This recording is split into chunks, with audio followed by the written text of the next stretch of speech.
Et bonjour à tous, et du coup on va continuer sur la deuxième partie sur l'interface.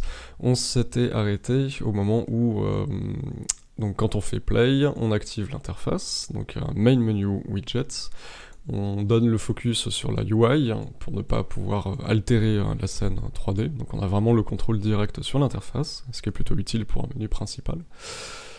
Et on affichait le curseur de la souris. Donc tout ça se retrouvait, dans le HUD BP avec le Create Main Menu Widget, le Add to Viewport, Set Input Mode UI Only et le Show Mouse Cursor. Tout ça sur le Player Controller.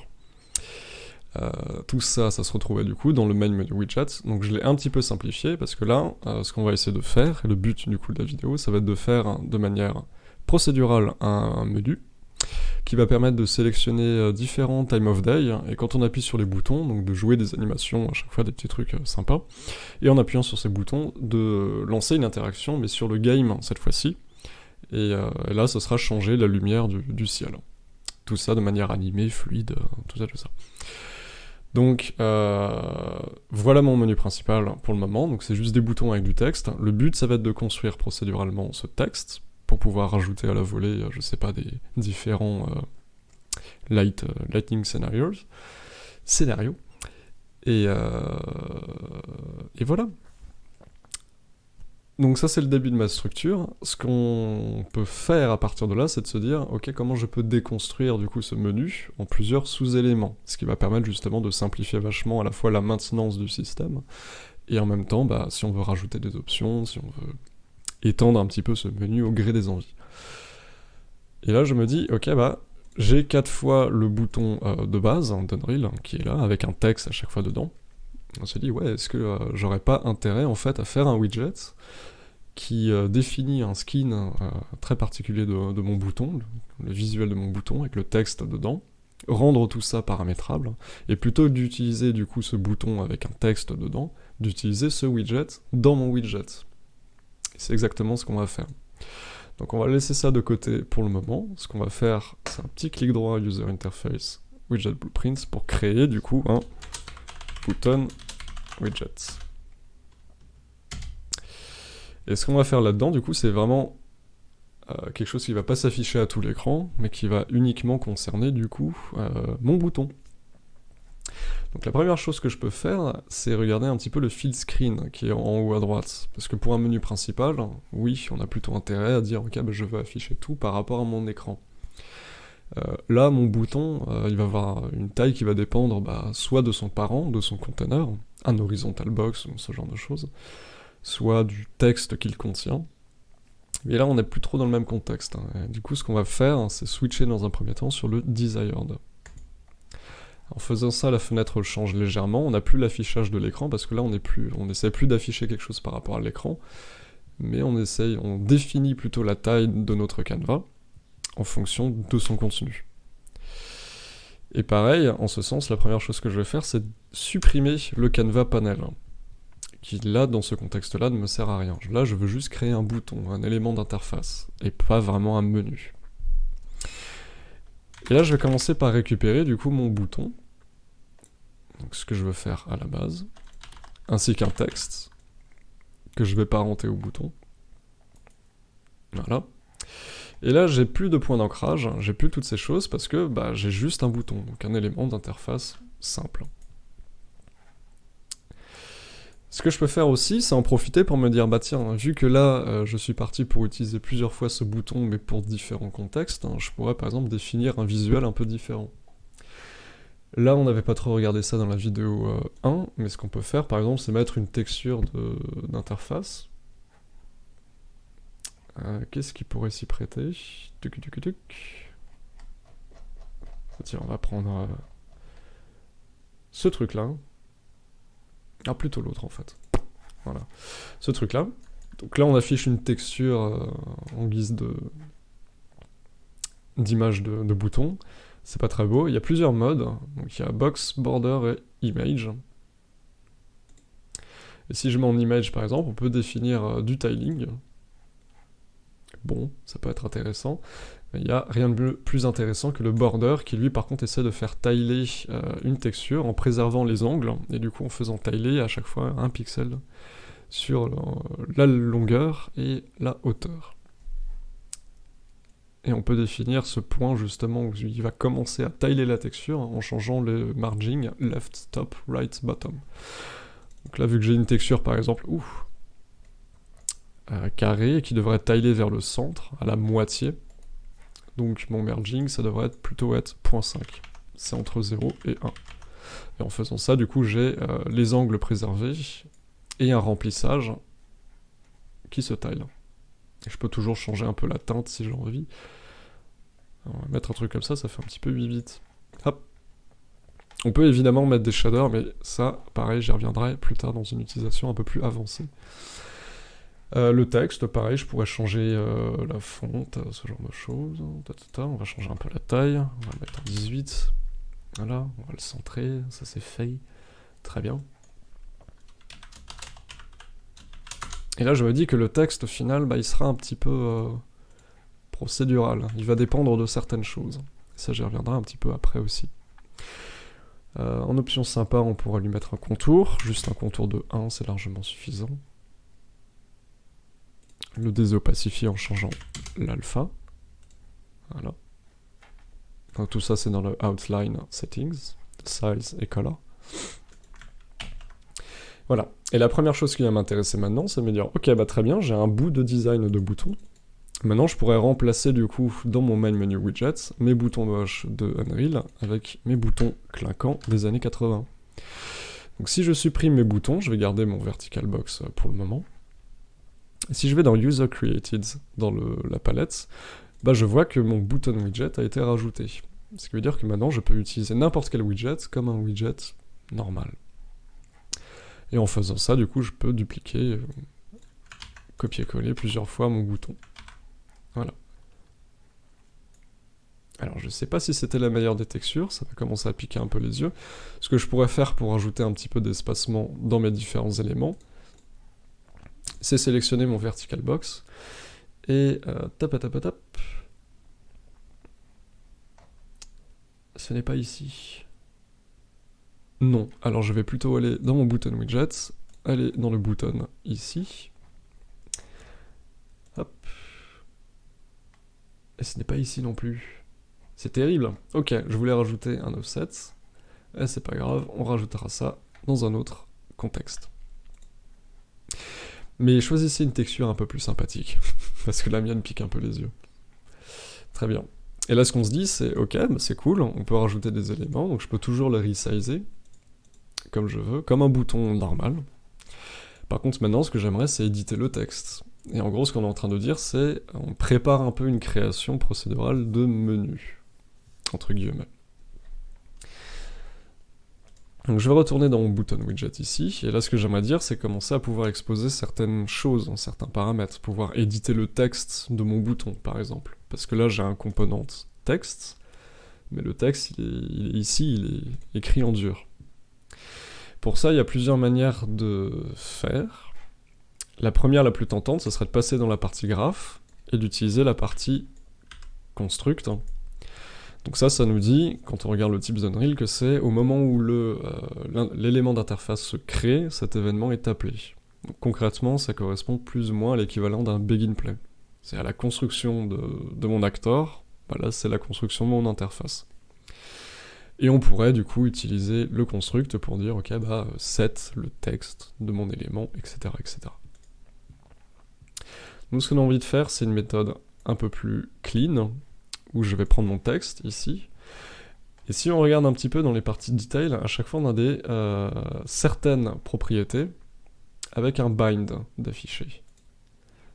Et si on clique dessus, on a un create binding. Et ça, c'est quelque chose de très spécifique au widget, c'est qu'on peut binder une propriété à une variable ou carrément à de la logique, pour vraiment créer des changements dans l'interface de manière complètement dynamique. Pour le moment, ça peut paraître un peu abstrait, mais si je sélectionne du coup mon texte, si je vais dans Bind, Create Binding, j'ai cette chose-là qui apparaît, j'ai un getSet de mon texte. En gros, si maintenant je prenais ça, donc le return value, c'est la valeur qui est setée dans mon binding. En l'occurrence, maintenant, ce champ de texte, il est régi par cet événement-là, par cette fonction ici. Et du coup, logiquement, le texte qui est affiché ici, c'est le texte qui est rentré ici. Donc un exemple très simple, si je prends mon return value, et si je fais un promote to variable, je vais l'appeler button text. Hop. Donc là, ce n'est pas appelé. Ces choses-là ne sont juste pas appelées au moment de la construction. C'est pour ça que j'aime bien par défaut mettre des textes entre crochets ou ce genre de choses. Mais si maintenant, je suis toujours dans mon main menu widget, j'ai toujours mon texte qui est affiché ici, et si je fais play, je n'ai plus de texte. Mon texte a disparu parce que, tout simplement, ma variable, si je retourne dans le texte, ma variable ici est nulle. Mais si je tape par exemple Flexotron Alpin, et si je fais play, j'ai mon texte qui apparaît correctement. Peut-être mettre en full screen. Puis-je? Très bien. C'est très très moche comme interface. Donc voilà. Donc là en gros, ce qu'on est en train de définir, c'est une fonction qui est juste dédiée au texte qu'on rentre ici. L'avantage, c'est que si par exemple mon button text ici, j'expose la variable en cliquant sur l'œil, et si je retourne dans mon main menu widget, si je sélectionne un de mes widgets ici, hop, je vois que dans les propriétés, je vois le button text avec le Flexotron Alpin qui est apparu ici. Et à ce moment-là, effectivement, je pourrais mettre un time of day morning. Oh, plutôt, juste mettre morning. Noon. Midnight. Oula, MAM. Donc il n'y a toujours pas de changement ici pour le moment, mais si je fais play maintenant, je vois qu'à chaque fois j'ai des textes différents. Donc là on vient juste de créer une variable, et ni plus ni moins que de l'injecter directement via une fonction. Via une fonction, voilà. Et là ce que je me dis c'est oui, mais j'aimerais peut-être quand même changer du coup le texte dès que cette variable est rentrée. Pas de problème, ce que vous pouvez quand même faire si jamais ça vous perturbe, hein, le fait de ne pas avoir le texte, c'est de prendre votre texte, de l'exposer en variable, mais déjà là vous commencez à alourdir un petit peu votre élément d'interface. On va l'appeler text block. Non, il veut pas. Tant pis. Et en l'exposant en variable, si je retourne dans le graphe, je peux du coup le récupérer ici, text block. Et ce que je peux faire, c'est un set text. Text. Et en branchant l'event construct avec mon button text, ça revient ni plus ni moins à faire ce qu'on a fait, sauf que là, ce qu'on a dû faire, c'est exposer notre texte sous forme de variable. Chose dont on n'a pas du tout besoin de faire quand on se contente d'utiliser les fonctions avec les binds de propriétés. Et si maintenant je compile cette chose, si je retourne dans la partie designer, il ne se passe toujours rien. Et si je vais ici, toujours rien non plus. Ok, donc ça, je suppute que c'est un changement induit par une précédente mise à jour qui me demande d'utiliser le pre-construct. Yes. Ok. Donc effectivement, depuis je ne sais plus exactement quelle mise à jour d'Unreal, le construct est appelé uniquement in-game, et si vous voulez utiliser le construct dans l'éditeur, c'est le pre-construct. Voilà. Et si maintenant je retourne dans mon main menu widget, si maintenant je change n'importe quelle variable, le changement c'est maintenant. Ouais, je regrette cette blague. Voilà. Donc on a ces petites choses. Je vais changer le visuel, juste parce que ça m'embête. Mais déjà là, vous vous dites que c'est pratique, parce que si vous voulez changer le design de tous vos boutons, vous avez maintenant juste un seul widget à éditer. Donc déjà, pour maintenir votre DA ou je ne sais quoi, c'est vachement plus pratique. Moi je vais mettre ça, tiens, c'est marrant. On dirait un jeton de Joker. Ce que je vais faire aussi, c'est en profiter pour copier un petit peu ça et le rajouter. Je vais juste le paste Voilà.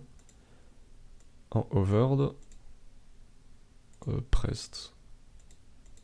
Why not? Voilà. Juste parce que ça réagisse un petit peu à la souris. Si maintenant je fais play, ok, je retrouve un mouse over, et j'ai mes super boutons. Incroyable! Donc je peux aussi maintenant passer un peu de temps pour me dire oui, bon, au final, je vais peut-être un peu plus équilibrer mon menu comme ça, tatatitato, tout à fait possible. Si là maintenant je me dis oui, mais j'aimerais bien, tiens, comment on pourrait faire ça? Faire en sorte que ça resize la hauteur aussi de mes boutons en fonction du remplissage. Donc soit je mets en fil directement ici. Voilà. Hop. Maintenant j'ai un contrôle complet de mon interface, et là vous avez le meilleur contexte. Vous avez la bordure de votre texture qui tile automatiquement, vous êtes complètement libre de placer vos éléments comme vous voulez. Voilà. Donc là c'est plutôt pratique, et vous pouvez changer aussi le point d'ancrage de ce fameux menu. Voilà. Donc là je vais le centrer par rapport à l'écran, mais je vais le décaler un petit peu. Voilà, très bien. Pef. Donc là c'est très bien. Hop, si je retourne un petit peu là-dedans, qu'est-ce qu'on a? Très bien, j'ai ça. Ce que j'aimerais faire maintenant, c'est jouer un petit peu avec des animations, dire, ok, bon, le mouse over, c'est un petit peu moche. Ce que j'aimerais bien faire, c'est plutôt l'envoyer une animation pour agrandir un petit peu, rajouter un peu de la vie à mon élément d'interface. Donc pour faire ça, je vais retourner dans mon bouton ici, et on va commencer à utiliser un petit peu les animations. Les animations, vous voyez, c'est une partie qui est ici. Ce que je peux faire, c'est juste rajouter une animation. On. Alors, je vais pas mettre mouse over, je vais mettre juste hovered. Voilà. Donc je vais aller dans la timeline en même temps. Et donc ici, j'ai créé une animation. Donc on voit que quand je sélectionne une animation, j'ai une partie track ici qui apparaît. J'ai une timeline, super. Et on va voir un petit peu comment ça se passe. Donc ce que je veux faire moi, c'est par exemple changer un petit peu la couleur du texte, peut-être, la taille. Ah, juste la taille pour le moment, on va faire un petit effet ping-pong. Donc j'aimerais changer la taille. Donc ce que je peux faire, si je sélectionne par exemple le plus track ici, donc je vois que j'ai ici les variables, donc notamment le bouton, ce qui m'intéresse. Ici j'ai pas mal de petites choses. J'ai des material parameter collection aussi, si je veux animer des material parameter. J'ai même de l'audio, ce qui est plutôt pratique. Si on veut vraiment centraliser justement des animations d'interaction, je clique sur quelque chose, je fais du mouse over avec de l'audio. Et les events, mais ça c'est un petit peu piégeux. Donc, ce que je vais faire, c'est juste un button pour le moment. Voilà, donc là il me référence juste mon bouton, mon élément d'interface. Là j'ai un autre sous-bouton de track. Et là-dedans j'ai toutes les choses que j'ai envie de changer. Moi ce qui va m'intéresser dans un premier temps c'est le transform. Alors, je vais changer le transform de mon interface. Ici je peux directement changer ma piste d'animation. On va juste s'assurer qu'on commence à 0 secondes. Hop. Et donc là j'ai le début et le fin de mon animation. Très bien. Si je déploie la partie transform, je retrouve les translation, rotation, scale et shear. Ce que j'aimerais faire moi, du coup, comme truc, c'est juste, sur quelques petites frames, agrandir ça. On va commencer par rajouter une clé en cliquant sur le plus. Ici, je vais changer ça. On va faire un petit truc comme ça. Tac, tac. Plip, plip.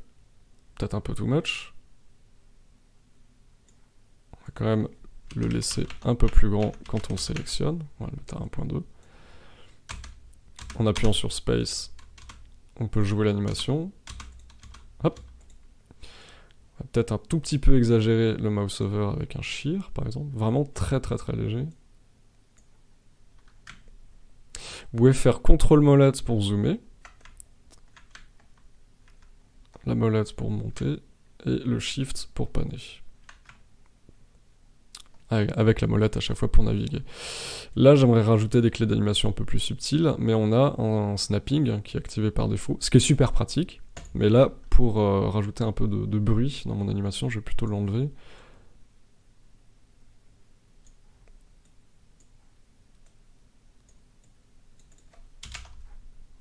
Voilà. Tac.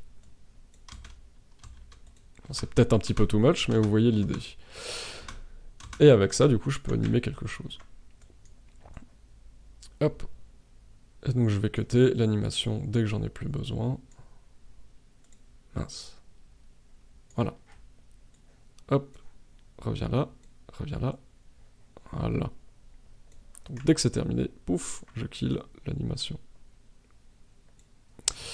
Ok. Je vais aussi animer le texte ici. Ou peut-être pas. On va peut-être le faire différemment. Ouais, on va faire la couleur différemment. Vous allez voir pourquoi. Et très bien, donc j'ai cette animation. On-hovered. Maintenant je me dis, ok, bah, comment je vais l'appeler? Bah, ça va être comme mon bouton ici, il va être hovered. Et là on va commencer à voir un petit peu comment lier des événements d'interaction. Et si je regarde par exemple mon bouton, et ben il a des events dispatcher. Donc si tout ce qui est events dispatcher, ou les events en général, ça vous parle pas trop, je ne peux que vous suggérer d'aller regarder le tuto sur comment créer des interactions, qui fait un topo assez complet sur la chose. Donc là, ce qu'on va faire, c'est préparer un dispatcher pour dire, ok, bah, dès que tu fais un hovered, active mon animation. Donc on va faire un on-hovered. Hop. Donc en prenant le dispatcher ici, eh ben, je vais pouvoir récupérer cet événement-là.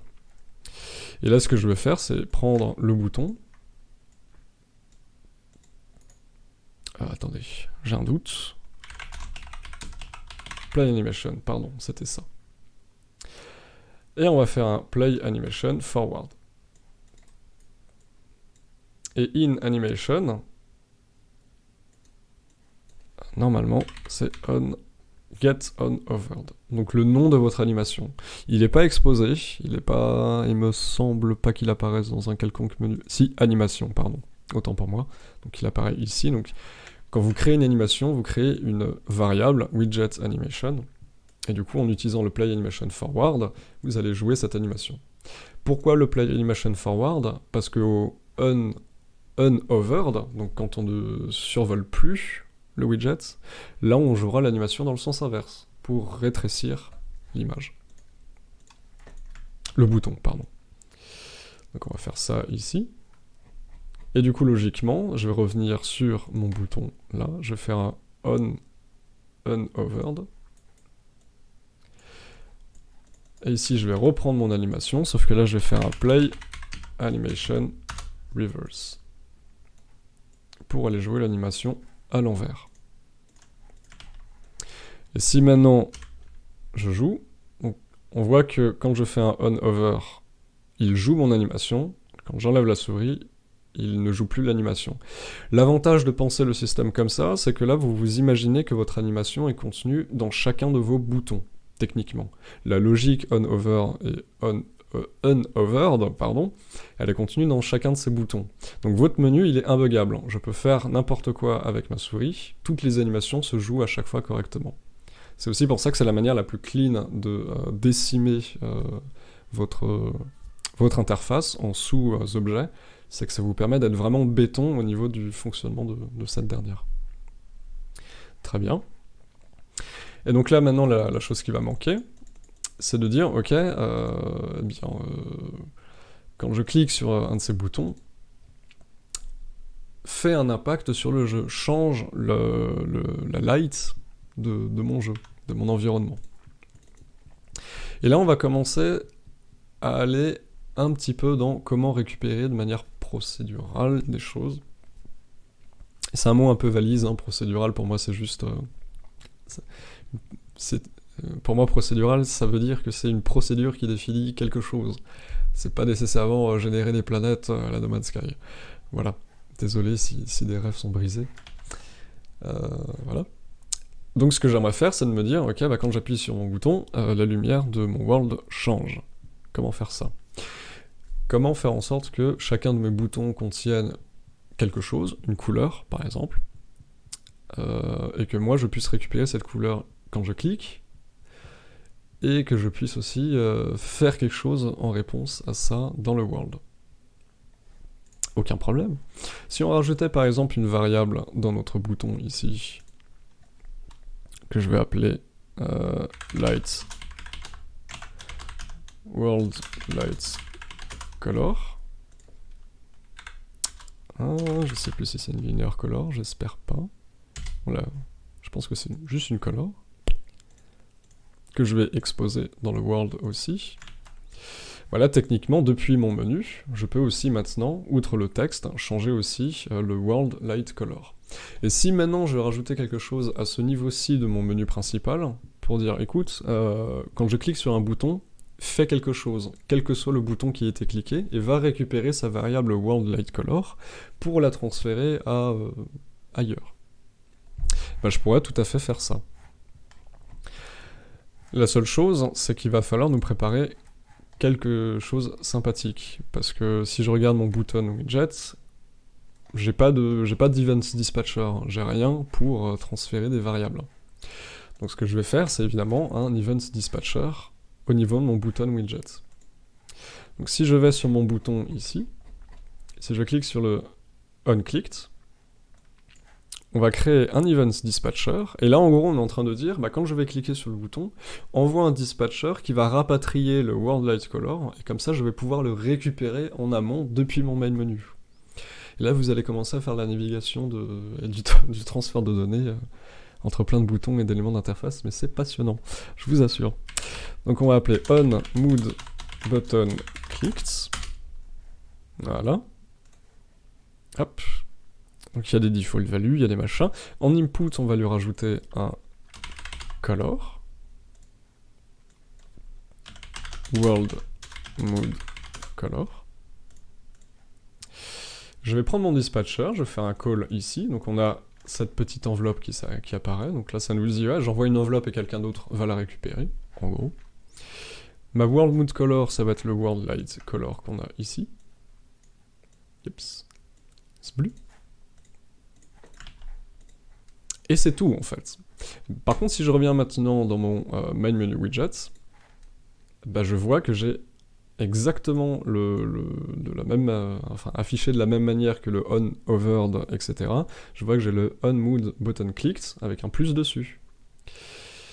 Et seulement, on va pas vraiment l'utiliser directement, parce que si je fais ça, donc je vois que j'ai mon mood button clicked, button widget, très bien.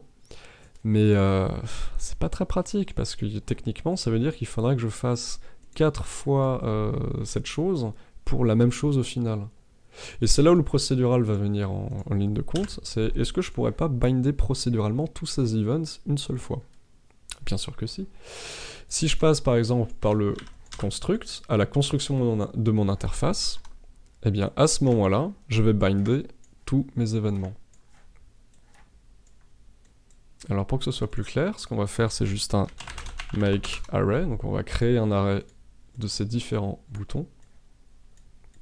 On va voir qu'on peut encore aller plus loin avec ça. Je vais faire un for each loop, donc ça c'est raccourci, c'est F, vous cliquez, pouf, for each loop. On va faire un for each loop. Et si naïvement je tapais le world light color, ok très bien je le vois. Attendez, c'était quoi le nom? Mood button clicked. Si je tape mood button clicked, et ben je vois que j'ai un assign on mood button clicked. Et ça, donc cet événement-là, ce setup très bizarre de bind avec un event, une pin carré rouge et tout ça, ça revient exactement à la même chose qu'appuyer sur ce plus. Sauf que là, vous le faites de manière procédurale. Donc là, vous créez un binding sans même avoir besoin d'y toucher. Et en faisant ça, du coup, je vais pouvoir faire un print, par exemple, de la light color. Non, tu ne veux pas. Pas de problème, ce qu'on va faire à ce moment-là, c'est retourner dans le button widget, retourner dans l'event dispatcher, on va rajouter un texte qui sera mon button text. Hop. Oui, on va mettre un texte. World text of world mood text. Voilà. Faut refresh parce que sinon il est pas content. Hop, hop, hop. On retourne dans le main menu. Je récupère mon binding ici et je vais faire juste un print du texte. Et avec ce setup là, du coup, on est en train de faire le binding de manière automatique et surtout, bah, on le définit à un seul endroit. Et si je fais play maintenant, si je clique sur mes boutons, bah, à chaque fois, il me renvoie le texte. Donc mayhem, donc là il faut regarder en haut à gauche, morning, noon, midnight, mayhem. Très bien. Donc la couleur sera aussi récupérée. Très bien. On pourrait tout à fait créer du coup procéduralement tous les menus en ayant par exemple une table, un CSV file par exemple qui liste les moods et on pourrait faire un reader de ce file qui crée dynamiquement les widgets, le texte, les moods et tout ça et qui crée tout le menu de manière complètement procédurale. Voilà. Pour le moment, ce qu'on veut faire, c'est juste se dire, ok, bah ici j'ai un événement, je peux récupérer ça et potentiellement impacter mon niveau. Et ça, c'est bien. Hop. Donc ce qu'on pourrait faire à partir de là, c'est de se dire que, ok, eh bien, mon main menu, il peut impacter... Oups, je vais y arriver. Game mode. J'hésite entre le game mode et l'autre. Je pense que je vais faire le game mode.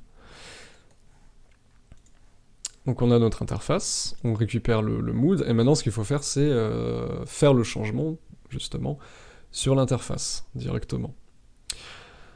Et donc ce que je pourrais faire, c'est que je me dis, ok, eh ben, mon HUD Blueprint, il affiche le main menu lui récupère l'événement dès qu'un bouton a été cliqué, et il permet de récupérer le texte, mais aussi la color. Donc je pourrais tout à fait, par exemple, recréer un dispatcher, mais au niveau de mon main menu, pour notifier qu'une action particulière a été faite et qu'une information est transmise à ma classe HUD Blueprint. Donc par exemple, si j'allais dans le graphe, si je rajoute un event dispatcher, et je vais l'appeler onPlayer mood change request, hop, je vais apply. En input, on va rajouter exactement les mêmes variables que l'autre dispatcher. Du coup, je vais mettre ici une color. Ici, ça va être un texte, et ça va être mood text. Et du coup, je vais appeler ce dispatcher ici, call, je vais enlever mon print string, blip, bloop, blop.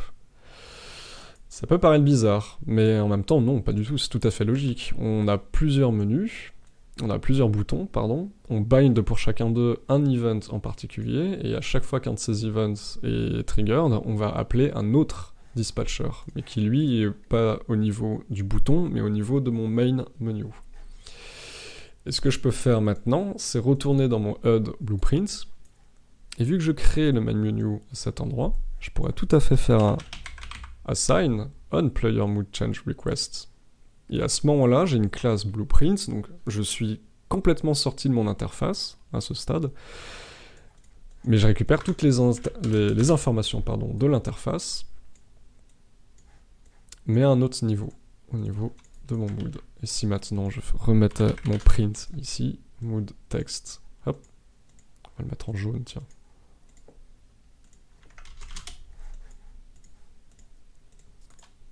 Poup. Ah, mince. Full screen. Hop. Et là maintenant, du coup, donc c'est la même chose qu'avant, sauf que là, je le récupère depuis le HUD Blueprint.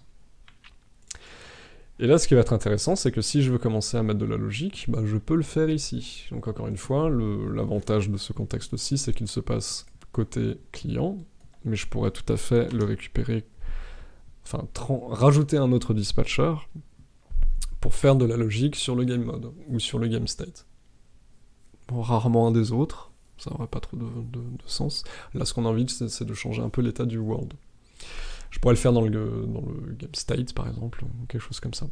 Nous, dans notre cas, on va rester sur le game HUD. Et donc ce que je pourrais faire maintenant, c'est de commencer à me dire, ok, bah qu'est-ce que je vais faire au moment où j'appuie sur un de ces boutons. Moi j'aimerais bien faire une animation pour animer la light, et lui dire, ok, bah change... qu'est-ce qu'on a comme light? Change la light source, voilà. C'est pas très sexy. Attends, je vais changer ce sky immonde. Mais... c'est peut-être un peu extrême, non? Tac tac tac, mais au final, je veux assez peu de choses, je veux juste qu'on voit en fait quand je change une light. Voilà, parfait. Moi j'aimerais récupérer cette light et animer sa valeur, peut-être l'orientation, enfin après on peut étendre le système pas mal. En gros je vais récupérer ça. Ce que je pourrais faire, c'est de me dire, ok, eh bien, au begin play, je vais faire un get all actor of class. Ce truc est très très lent, de base. Si vous le faites au begin play, ça va. Par contre, je n'ai pas la garantie... ok, je n'ai pas la garantie que ça fonctionne, parce que je ne suis pas sûr que le HUD soit créé après le game. Mon acteur, c'est un directional lights. On va faire un get 0, parce que je sais que j'en ai qu'une seule.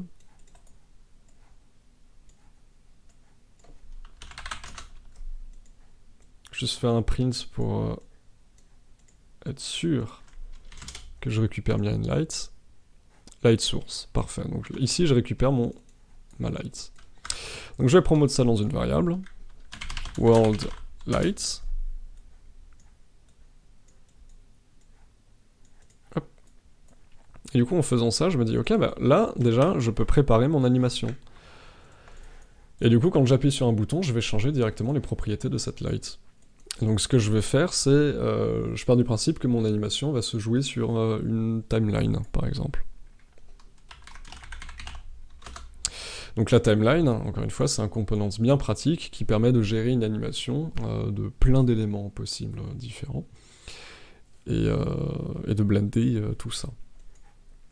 Je vais regarder un petit peu quelles informations me sont disponibles. Est-ce que j'ai un get light color, light component? Oui, j'ai un... Ah, c'est une linear color. Yes. Donc déjà, je vais récupérer ça. Ce que je vais faire, c'est que je vais préparer du coup une animation ici. On va mettre transition de 1 seconde. Je vais juste animer un float, un lerp, pardon, au final. Donc je vais me préparer une animation de float. On pourrait animer des colors, sauf que je ne connais pas à l'avance mes couleurs.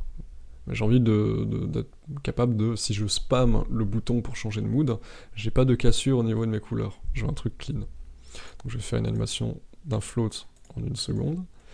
Première clé, je vais la mettre time 0, value 0, valeur nulle.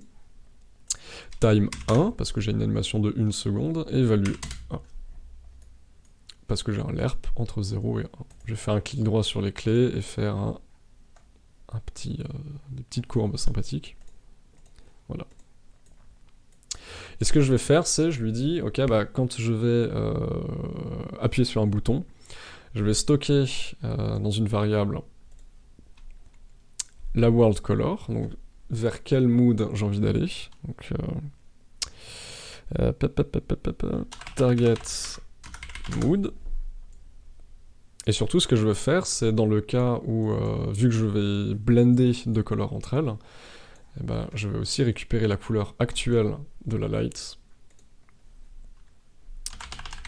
Current mood. Pour le stocker dans une variable. Hop.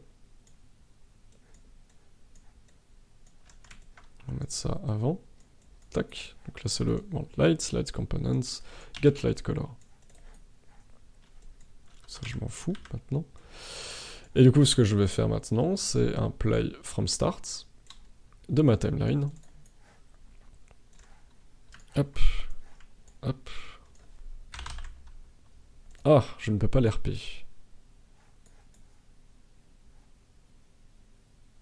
Ah mince. Oui, je me suis trompé de type de variable, pardon. Le target color, c'est une linear color. Oui. Et là, du coup, on a un problème, parce que d'un côté, j'ai une color, et de l'autre, une linear color. Donc, je vais juste faire une conversion, c'est pas très précis, c'est pas très beau. Idéalement, il faudrait changer toute la chaîne, du coup, de liens, pour récupérer le bon type de variable. Par contre, je n'ai toujours pas de lerp, ici, voilà. Donc le current mood en A et le target mood en B. Le lerp sera mon alpha. Et si je récupère mon light component ici, si je fais un set light color, hop, je me retrouve avec ça. Normalement, ça devrait marcher. Ce qui n'est pas impossible qui se passe, c'est que la lumière s'éteigne. Voilà, parce que là, pour le moment, je n'ai aucune couleur. Donc, c'est pas très utile. Et si je reviens maintenant dans le main menu widget, eh bien, j'avais exposé à chaque fois dans une variable le mood. Donc ici, je pourrais mettre tout à fait des valeurs, genre des valeurs de color que je veux. Le noon, on va mettre un truc en bleu, plif. Midnight, on va mettre un truc moche. Et on va mettre un truc rouge. Tiens, est-ce qu'on peut mettre des valeurs pétées? Hop, voilà. Et en mettant du coup des valeurs différentes dans chacun de mes éléments, je vais rebasculer en full space, en full screen. Voilà, donc là ça passe au jaune, ça va passer au bleu, un truc bizarre, un truc encore plus bizarre, et normalement je peux péter mon bouton dans tous les sens.